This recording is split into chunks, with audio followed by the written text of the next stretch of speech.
que notre attitude ou notre parole fasse saisir d'où nous sommes. L'exemple de Nicodème le suggère fortement.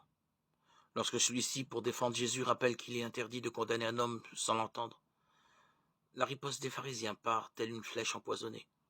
Serais-tu de Galilée, toi aussi? Jean 7, 52. La parole et l'action de Jésus obligent ses auditeurs à se demander d'où il est et à dévoiler d'où ils sont.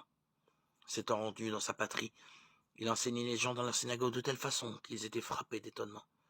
D'où lui viennent, disait-il, cette sagesse et ces miracles? N'est-ce pas là le fils du charpentier? D'où lui vient donc tout cela? Et ils étaient scandalisés à son sujet. Matthieu 13, 53, 56. Luc 4, 16, 22. Jésus lui-même laisse d'ailleurs entendre qu'il y a un mystère de son lieu. Au scribe qui affirme « Je te suivrai où que tu ailles » Matthieu 8, 19, il riposte. Les renards ont des tanières et les oiseaux du ciel ont des nids. Le Fils de l'homme, lui, n'a pas où reposer la tête Matthieu 8, 20. Suggestion souveraine. Son lieu est ailleurs.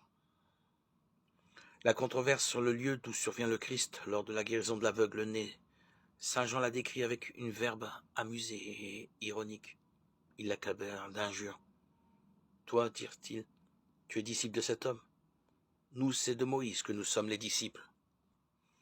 Nous savons que c'est à Moïse que Dieu a parlé, mais de lui nous ne savons d'où il est. L'homme leur répondit, c'est là justement l'étonnant, que vous ne sachiez pas d'où il est, alors qu'il m'a ouvert les yeux. Jean 9, 28, 30. Et lorsqu'il monte à Jérusalem pour la fête des tabernacles et que les gens disent de lui, nous savons pourtant d'où il est, tandis que le Christ, quand il viendra, personne ne saura d'où il est. Jean 7, 27. Jésus commente solennellement, où je suis, moi, vous ne pouvez venir. Jean 7, 34. Ou encore, je sais d'où je suis venu et où je vais. Jean 8, 14. Au cœur de la passion, l'interrogatoire de Pilate se condense dans la question cruciale. D'où es-tu? Jean 19, 9. Dans tous ces textes, paroles, lieux et scandales sont si structurellement liés les uns aux autres qu'ils nous obligent à rechercher la raison de cette étonnante unité. Ils nous renvoient au paradoxe fondamental de l'existence du Christ, qui est celui de son lieu, c'est-à-dire celui de son origine, d'où il est, celui de sa demeure, où il est, celui de sa route, où il va.